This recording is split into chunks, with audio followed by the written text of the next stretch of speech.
Hey Kev, let's follow this trail over here. This looks like there might be something waiting down there. All right. Hey, wait a minute. Do you hear that? Yeah, I thought it was just me. What the heck is that? I don't know what that is. Whoa, do you smell that too? That's unbelievable. Hey, look. What the? Hey, look, those branches are moving over there. What the heck is that? Holy cow, is that what I think it is? Look at that thing. Oh my God. It's a freaking Sasquatch.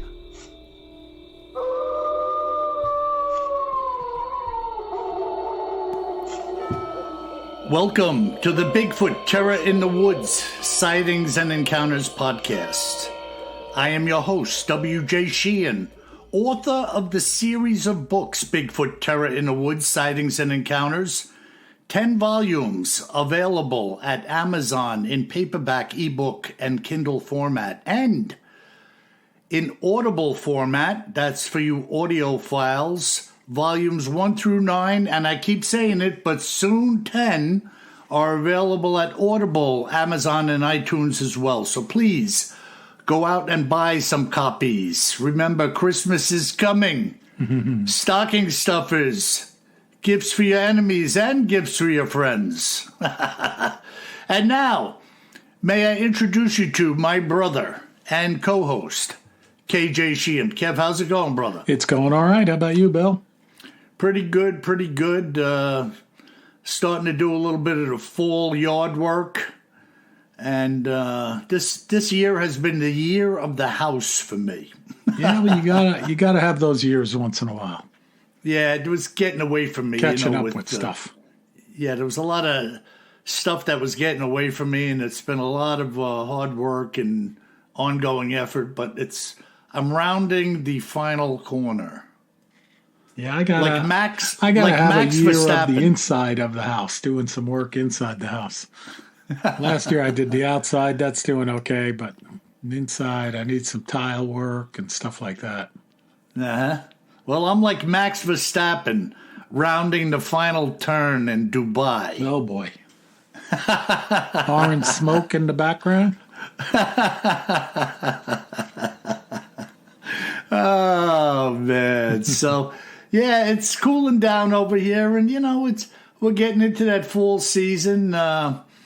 For those of you who don't know, I put up a large Bigfoot out in my front yard with glowing red reflective eyes, so people coming up and down the street can see that at night and be like, whoa, what the heck? By the way, Bill, I'm waiting for the stencil. Yeah, I just put your address on the tube. All right, I'm out by the mailbox each day like a little kid. I'm looking for the Sears Wish Book catalog. I cleaned up my workshop. I'm ready to go. Put a new blade in the saber saw. You're like Wile E. Coyote tapping his foot after he dropped a piece of mail in for Acme. Remember that? He'd put an order in for something. He'd stand there and the truck would come racing across the desert and throw the package out at him. So stupid, man. Good stuff, though, Oh, it's good. It's good. But I'm looking forward to it. It'll be good with the early darkness in the evening. I'm thinking about hooking up maybe some solar-powered glowing eyes. Yeah, I tried to find some, Kev. If you come across anything, let me know. Oh, I can hook you up with that. Yeah, I couldn't find anything that looked like it would work well.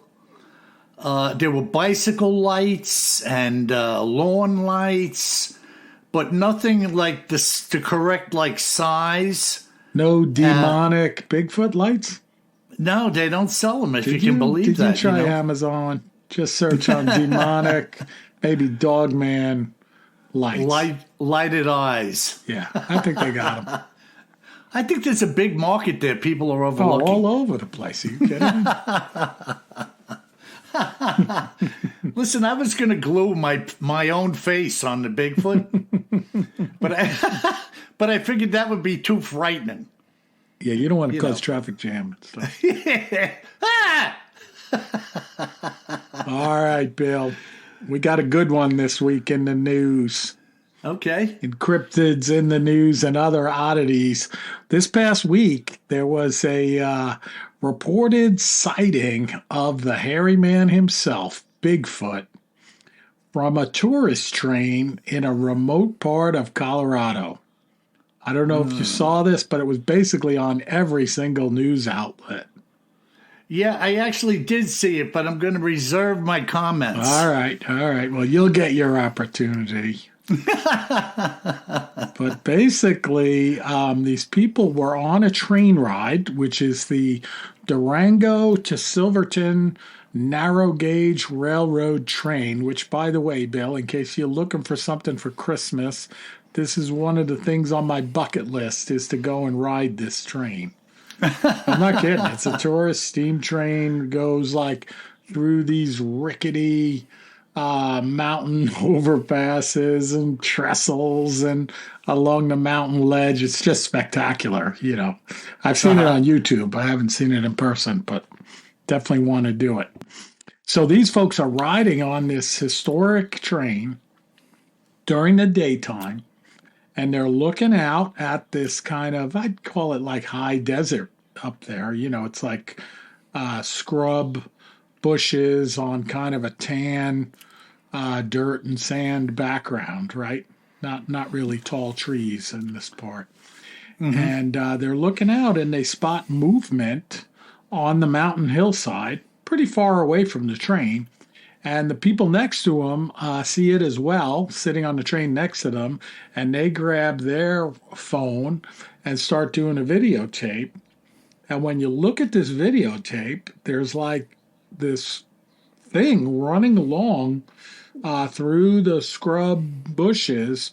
But the amazing thing to me was like the coloring of it was like exactly like the land, almost like somebody with like a ghillie suit on, That's what I first thought. Like the camouflage coloring seemed to be perfect. And then they have a couple of still photos that they zoomed in on. So this thing kind of goes running along and then it sits down. And they have a zoomed in picture of this thing sitting down. And it clearly looks like a Bigfoot. It's not like the classic, well, if you squint and tap your toe 3 times and spin around once, maybe you see the Bigfoot. So, and before we get into, real or fake and our opinions, let me just tell you where this is, too. So the Durango and Silverton Narrow Gauge Railroad, again, in case you want to look it up and get me a ticket, Bill, it's down in the southwestern corner of Colorado, near Durango, hence the name. And Durango is very close to the border of Colorado, New Mexico, Arizona, and Utah. So all those 4 states come together right there at the corner of Colorado. So not a lot going on down there either. Pretty rural place.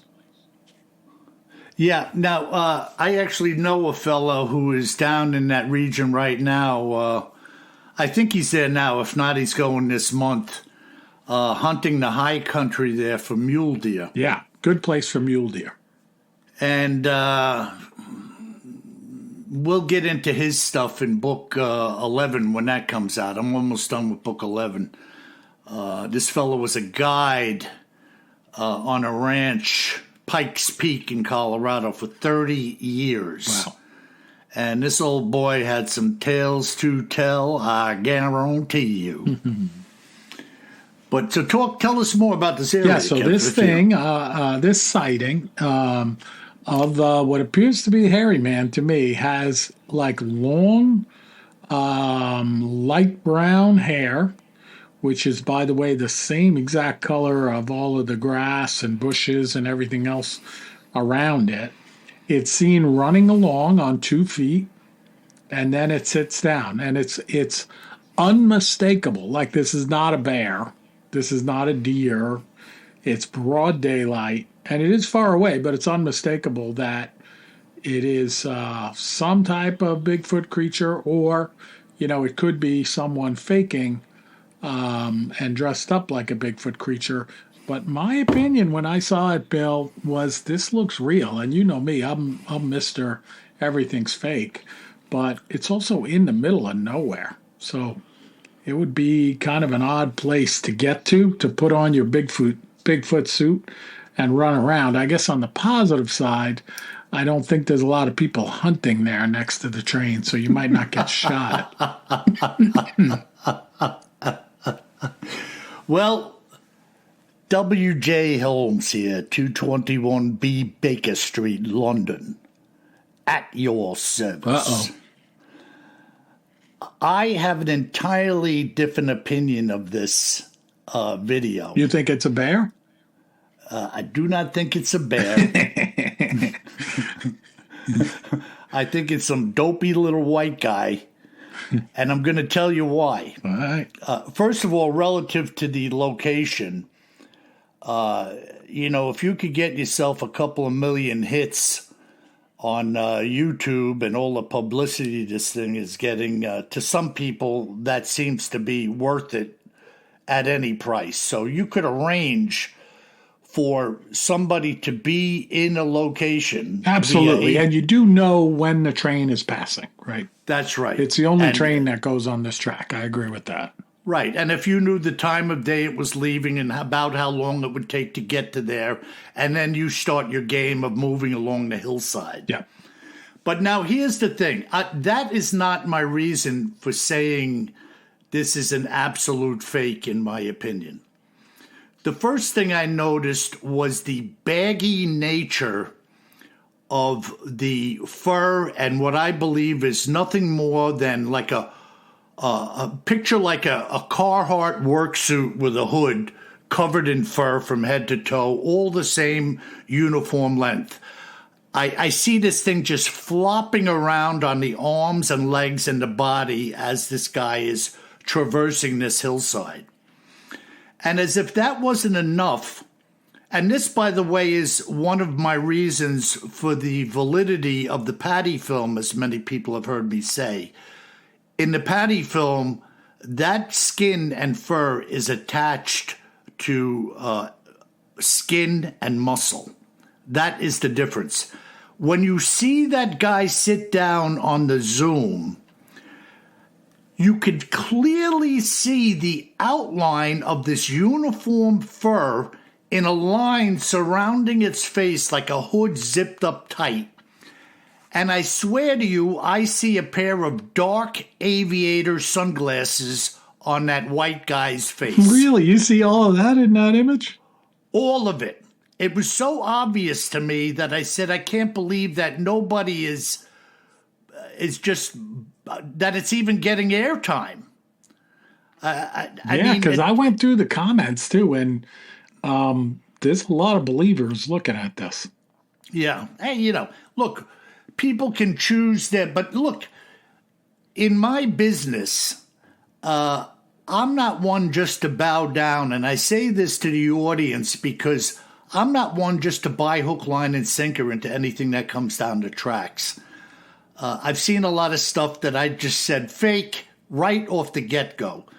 And then I've seen other things like the Craven Bigfoot, the one crossing the stream that we did a while ago, the Patty film. And the swamp apes. Yeah, that swamp ape was outstanding. Couple of the footage of the swamp ape is fantastic. Yeah, I've seen about a half a dozen over the past few years, maybe 5 years, that I thought were outstanding footage and that I believe were the real McCoy.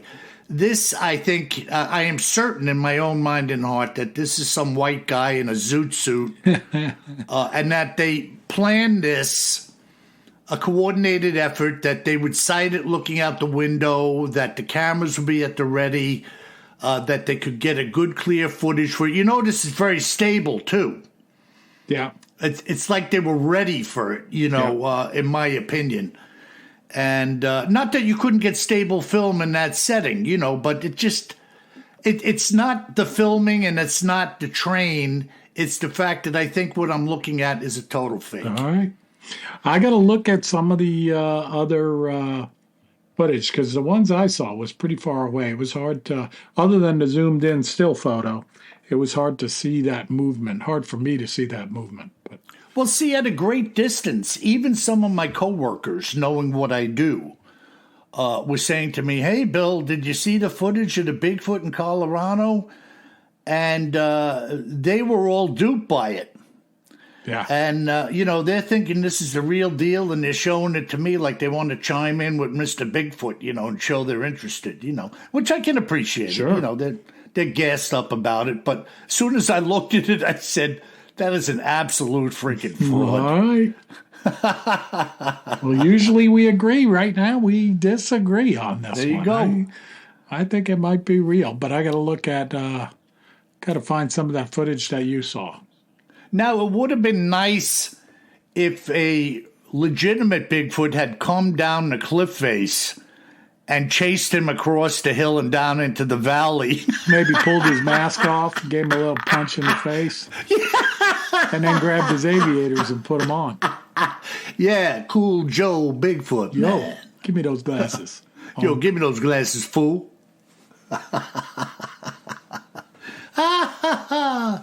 Yeah, so that's my take on the latest Colorado Bigfoot encounter. All right, well, you know me. I'm doubting Thomas, and I like this one. Well, let's do it again. When you go out there on your bucket list ride, let's plan for somebody to run along the hillside. I need you to get me that ticket for Christmas, though. Christmas is coming.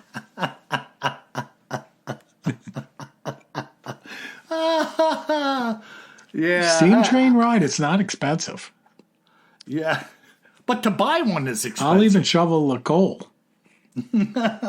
Throw some wood in a boiler. I don't know. Coal, wood, whatever. Wood. Then you come out with a dirty face and you can run across the hillside. Exactly. There you go. Just drop me off here, fellas. Hold on to my phone. Look at that polecat run. Oh, my God. Yeah. Oh, I think he stepped on a rattlesnake. He doesn't look good. Interesting. But there's no way anybody's selling me on that one. All right. So, well, that's all we got this week. Folks, you let us know. You check out that video and write in and let us know at BigfootTerrorInTheWoods.com. And we'll see what you all think as well. Yeah, now I have something really cool here today, and it's cool for a couple of reasons. Number one, the last name is changed, as I do in all my accounts, but Jerry started out as a fan of the podcast, had contacted me a long time ago, and now I consider him a personal friend. He's a good guy, former pilot, was grounded because of a physical issue he had, just couldn't take to the air anymore, and now he drives a truck, Kev. And he's planning to put on the side of his sleeper box a vinyl cutout of some kind, having it custom made. Bigfoot Terror in the Woods sightings and encounters. Whoa. So I can't wait to see that. He's going to get my approval on it before he puts it up, but he is freaking psyched to do so. And this sighting, as you're about to hear, was seen while he was a bush pilot in Alaska. So let me get right into it. Jerry said, and I, of course, did this interview with Jerry, I'm 53 years old now, Bill, and I remember the moment of the sighting like it was yesterday, etched in my mind's eye. I had fulfilled all the necessary training to receive my private pilot's license when I was 17. At 23 years of age, I got my first commercial gig, training and flying bush in Alaska. It was the middle of August 1996 when this sighting had occurred. I was flying a Piper Cherokee single-engine job that day, my passengers being 4 in number and a lap baby, as we referred to the little buggers. An infant was allowed to be held by its mother during the flight, and she was sitting in the rear of the cabin. They were native people, and as such were familiar with the fact that orcas are seen traversing the Lynn Canal, which was one of the routes we could take northbound to Skagway, asking me if we could take that route today. Earlier in the day, I had performed a mail run southbound over the canal, and having seen no orcas, I told them as much. This then flipped our flight plan to fly over the Mendanhaul Glacier from Juneau north to Skagway instead, a very scenic area to pass through. All the pilots were trained in and knew this mountainous terrain like the back of their hands, flying using visual navigation methods. In these parts, it was like driving a motocross bike on a track you knew very well. This region ranges between 7,000 and 10,000 feet in elevation, but I was flying 1,000 feet over the terrain as we made our way over and up through the glacial moraine. The day was perfect as far as the weather was concerned, a rare occasion in these parts. Until then, the only thing I had ever sighted on the ground when flying was an occasional glacier bear or a mountain goat, both being a rare occasion, and of course, the snowmobiles, but only within about 10 miles of Juneau. Beyond the 10-mile limit, you're entering into no man's land, a proverbial moonscape of desolate wilderness containing mountains, ice, and snow, as far as the eye can see when you can see, which is not always the case. As I said, we were cruising at about 1,000 feet, trained that this would give us enough glide time to follow the slope of the terrain should we have an engine failure, allowing us to hopefully reach the shoreline of Lynn Canal to set the bird down.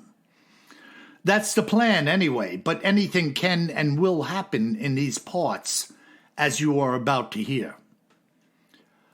I was cruising at 140 knots, now about 30 miles north of Juneau, where we had taken off from. This being no man's land unless our pilots had brought you here, which did happen. Governmental people, generally science-related, check the glacier periodically, taking core samples and the like, keeping an eye on things. Looking downward, I began to pick up on a very linear track line in the snow, in appearance looking like those made by people snowshoeing. But nobody would be doing that out here unless you had a death wish. Having seen these tracks, I was now keeping a close eye on them from above, following them for about 4 or 5 miles, looking for what was making them, when finally they were below me. I knew what I was seeing and throttled back the power, descending into a slow turn. When any engine noise occurs or there's any deviation when flying passengers up here, panic sets in. They think something's wrong with the plane and that we will crash land. So the man sitting next to me says, "Is anything wrong?" I was now banking downward to an elevation of about 800 feet from 1,000, not willing to go any lower, with the passengers on board, particularly a baby. I remember thinking to myself of all the dumb luck that I must be carrying passengers the day I see a group of Sasquatch traversing the glacier. I would have given those boogers a crew cut flying low and slow if they weren't with me. I said to the man, "Look down there," to which he said, "What are they?" And I said, "Sasquatch." There were about 5 or 6 of them, and my plane flying over them, which I am confident they could hear and were aware of, did not faze them in the least. They also didn't stop and wave, which would be typical of a group of humans, but these were not humans. There wasn't any time to waste with little daylight left in the afternoon, so I pulled the Piper back up to altitude and onward to Skagway. A couple of days afterward, I was in Hoona, speaking with a woman I knew there, who just happened to be friendly with my boss, and I told her what we had seen. She said, "Oh yes, those critters are around these parts.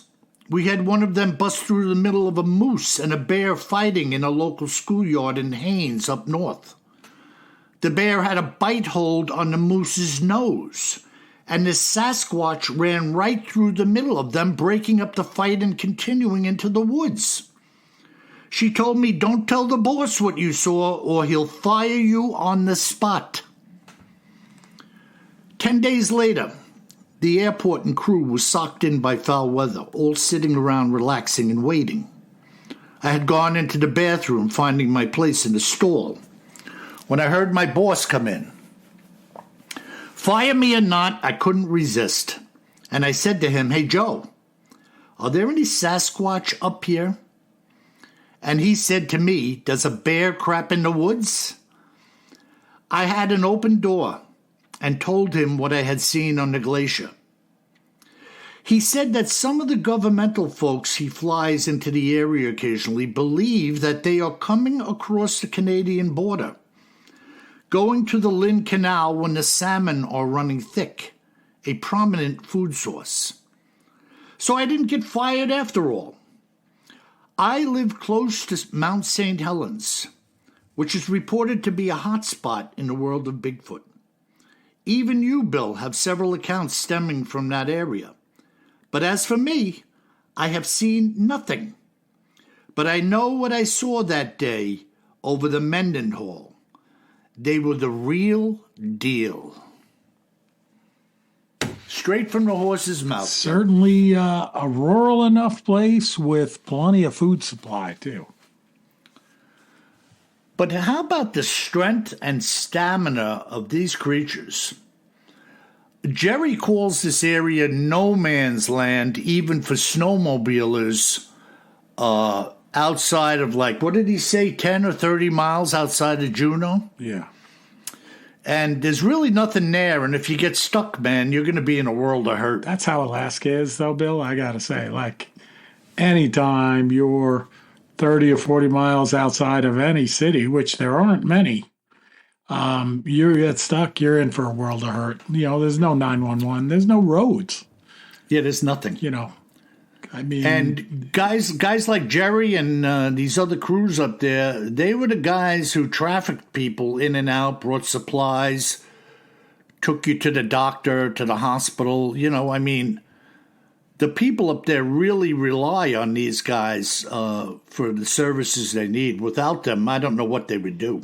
Yeah, well, I mean, that was the shock for me the first time I was up there, 5 or 6 years ago, was like Juneau's the capital of Alaska. And like I flew into Anchorage, and you can't drive to Juneau. There's no roads going to Juneau. Right, and that's the capital. I know.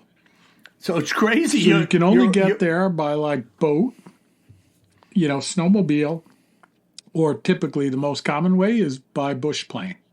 Yeah. And I forget the stat, but I think it's like 1 out of 4 or 1 out of 5 people in Alaska have a bush plane license. It's unbelievable, isn't it? Because it's like a driver's license. Yeah, and they get some type of little plane, some little Cub, Champ Citabria, something or other. Big tires on it so they can land anywhere. Yep. And take off, have a little landing strip by the house that they can set it in on. Or a float plane, Yeah. Landing on the lakes, landing on the rivers, whatever. But I didn't realize that because people were telling me, before I went up, they said, well, you're going to have to fly on a little plane everywhere. And I was like, I don't know. That sounds like a luxury. I don't have to fly everywhere. Yeah. And sure enough, we were jumping in these de Havilland beavers and, Arancas and pipers and flying around. Yeah, it's amazing, isn't it? Landed on gravel beaches and landing in lakes. It was super cool, but it was the only way to get around. Yeah, most of these guys are turning wrenches on their own equipment. Oh, yeah. Well, again, Bill, you land somewhere and it doesn't start. There's no AAA. Yeah. Can I call an Uber? They're not coming to get you. Well, I mean, somebody's coming to get you, but it's not help. It's the hairy man. Hey, can I help you with that plane? Maybe a Grizz, too. Yeah, Grizz. Yeah, so that's crazy. And I'll tell you something. Jerry's a stand-up guy, and Jerry, I know you're listening. God bless you, my friend. You're a good bugger. And, he's a stand-up guy. And, like Jerry said, he lives about 20 miles from Mount St. Helens.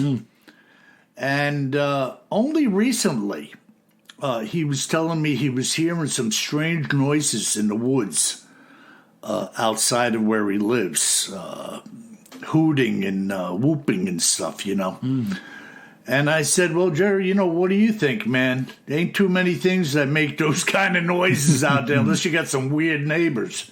Well, in addition to the weird neighbors. Yeah.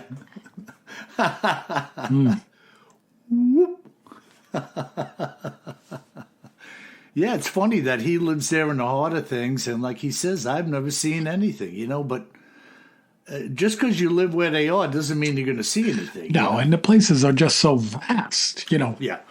Even around there in Washington State, having lived there, it's vast, Well, even like where I live, Kev, you want to talk about vast wilderness. The next neighbor living closest to me is, 75 feet away? I mean, anything could be here wandering around that type of wilderness. Maybe a stray cat. God forbid.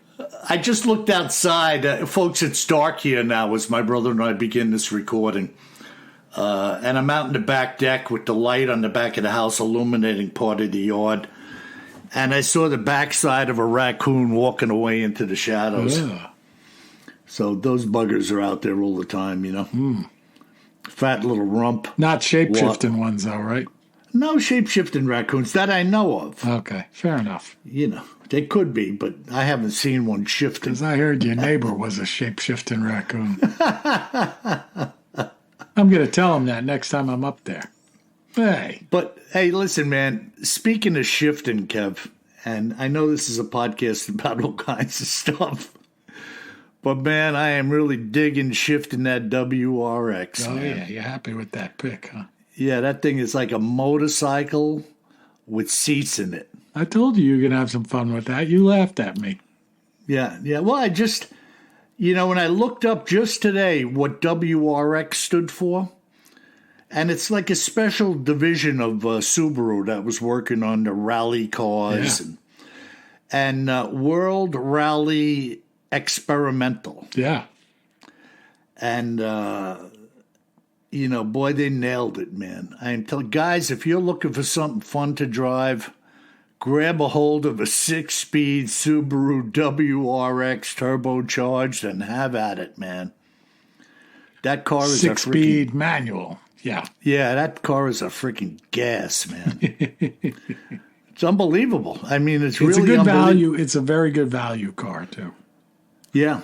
No, it's fantastic. Cool, man. Well, we got a lot of people that wrote in this week, but they didn't write in about Subaru WRXs. Not yet. Oh, come on. What's wrong with them? Maybe next week. But James wrote in from Dallas with some good creep news. Yeah, need a little creep. The subject is black-eyed children. Oh, no. That's a lovely car you have, WJ. Can I come in and borrow your phone? Sure, as long as you don't mind me busting you upside the head, you little black-eyed creep. I want to call a couple of my friends so they can come and see your car, too. Maybe we could all hang out together in your basement. Yeah, come on over. So James from Dallas writes, "Hi, Bill. Hi, Kevin. Loving the podcast as always. This is James in Dallas.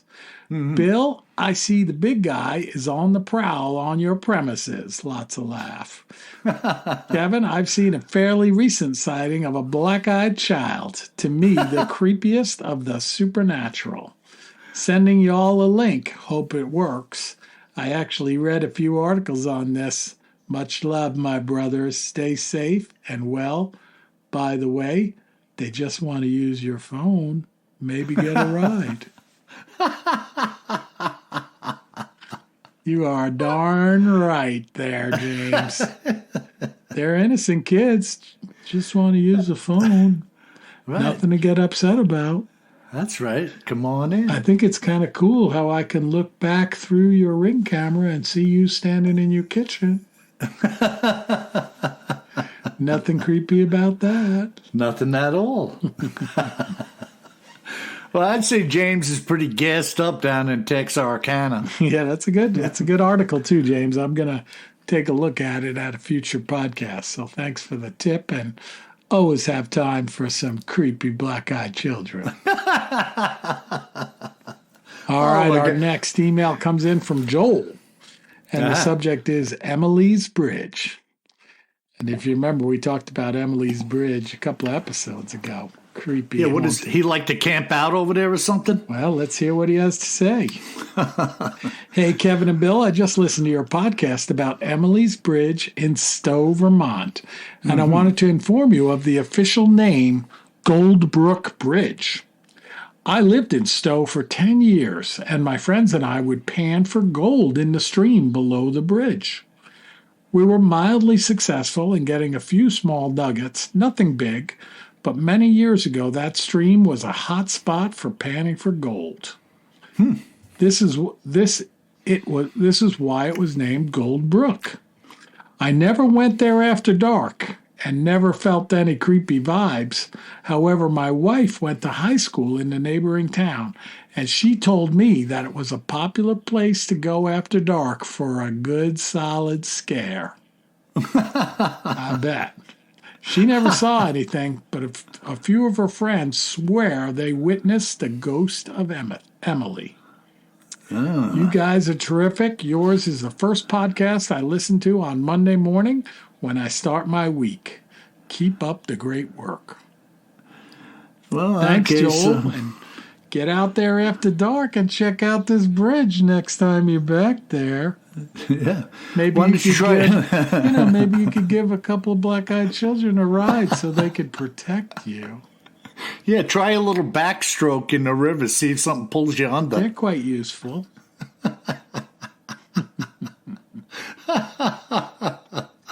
You know, it's interesting how he says his his wife when she was in high school? Yeah.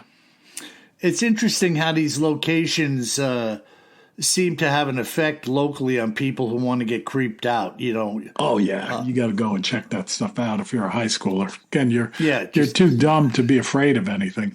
Yeah. And, of course, you know, the boys want to make their impression on the young girls if they're brave enough to go over there, you know. Come on, what are you afraid? I ain't scared. Yeah. Yeah. Are you afraid as a rope drops down around their neck and they get jacked up to the rafters? All right, Bill, I got one here that's pretty wild. It's right up your alley. All right. Russell from Texas, another Texan. Mm-hmm. He says, did you know that St. Christopher was a dog man? Oh, come on. The Greek Orthodox call him Cynocephalon, a painting of him carrying the Christ child. You can find online through church records, dogmen were fierce war parties. Your all podcast is awesome. Peace of Christ be with you both. Russell from Texas. I don't know what to say, Bill. Apparently you didn't know St. Christopher was a dog man either. Yeah. I'd say the boy needs to put the pipe down. You know what I'm saying? You know, sometimes you got to put the pipe down. Maybe go to confession. Russell, just put the pipe down. It'll be okay. Probably don't want to type us emails after you were smoking the pipe. St. Christopher was a dog man. That's got to be the craziest thing I've heard all year. I saw it, Bill, and I was like, all right, we're doing this one. Yeah, St. Christopher the shapeshifter. Oh, my God. All right. So our last email comes in from Brad, and the subject is Yeti Massacre, Dyatlov Pass documentary. And he says, greetings, KJ and WJ. Was curious if either of you happened to catch the new documentary on the Dyatlov Pass incident on Discovery called The Yeti Massacre. It features Bryce Johnson of Expedition Bigfoot and a host of others. So many theories of government cover-ups, a planted spy among the group now, and of course, the Yeti himself. These make that incident and the new documentary a very interesting topic of conversation. Keep up the great work, and God bless Brad. Did you? Now, Kev, had you heard anything of that? Because I didn't. Oh, I saw it. Yeah, you did. Yeah, it was on a few weeks ago. It was. It had some new footage and stuff too that I hadn't seen before. It was well done. I'm going to have to try to tie into it and see if I can catch up with it, because I didn't see it, and I usually catch everything. Yeah, it was. I mean, Brad, you're right. It was pretty good. You know, I've covered the Dyatlov Pass. I've read and watched and looked at all of the original photographs I mentioned in that podcast. You can actually, at least back then, you could find a copy of every picture in order from their 35 millimeter film roll on their cameras online. I mean, it's super cool. Yeah. But this was like, wow, man, that was pretty good, Brad. You got to find it, Bill. We'll talk about it. And you know my feelings on that, because we talked about this before. In that roll of film, there was a lot of pictures taken of what seemed to be just the trees. Yeah, the woods, looking at the woods. And I said to myself on first blush that there had to have been something moving or flashes of something that they saw that they were hoping to catch on film. So they were snapping shots. They do. They talk about that extensively. They also cover, it's pretty interesting how the mood of the folks changed. Like if you look at them in the pictures, they're having a good time. And then right around that, when they start taking the picture of the woods for a few days, you know, nobody's smiling. Yeah, the expression is one of worry. Yeah. And then they showed a picture of that they took near like a marking on a tree that, remember those indigenous people there, I think they called it the Manx. And it was like a warning of the Manx. Right, like you've entered their territory. Yeah, which is their Yeti, their word for Yeti. Yeah. So pretty creepy. So definitely, Brad, it was a good documentary, one of the better ones. So folks out there, if you haven't seen it, look it up. Yeti Massacre, the Dyatlov Pass documentary. Discovery put it on. Yeah. And I can't even fathom being in their position at the time. And once again, folks, I don't believe any of those people were carrying a gun. No, I don't think so. I think they were just college students out with their supplies. Yeah, the one guy was an older guy, though, the lead guide, and he was super experienced. Mm-hmm. They covered that and talked about him, you know, just really strange. Yeah, not experienced enough to be carrying a freaking 12 gauge. And if that thing had attacked them near the tent and he unloaded a couple of rounds of freaking double-aught buck, they probably would have been alive to tell the tale of what happened. But such was not the case. You're not going to take on the Manx with a freaking pocket knife. You got to throw some lead at him, you're saying. Now, I could take him on with a pocket knife, but your average person, I think you'd bite him. There you go. Oh, my God. Well, that's good stuff, Kev. I mean, yeah, that's it for the mail this week. Good stuff, folks. Keep the emails coming at BigfootTerrorInTheWoods.com, and keep those 5-star reviews coming, too, on your favorite podcast player. We love to hear from you. Yeah, and go out and buy a couple of books, folks. Leave some good reviews on the books on Audible and paperback, too, you know? Yeah, and send a couple of notes to my brother telling him to buy the train ticket for me. Yeah, I'll get you a ticket from Ronkonkoma to Jamaica. That's quite an adventure, too. I had the camera ready. I might see the hairy man there. You might see him at the train station in Jamaica and nobody would even notice him. Is that a Bigfoot? Yeah, he always hangs around here. Yeah. It's got a cardboard sign. We'll work for food. Take your picture with me for $1. Yeah, well, you know, that was a good podcast, Kim. Good podcast. And folks, remember, If you should be finding yourself wandering around mountains and hills of Colorado, or anywhere else for that matter, you best remember one thing. Always carry more gun than you think you're going to need. Sleep tight.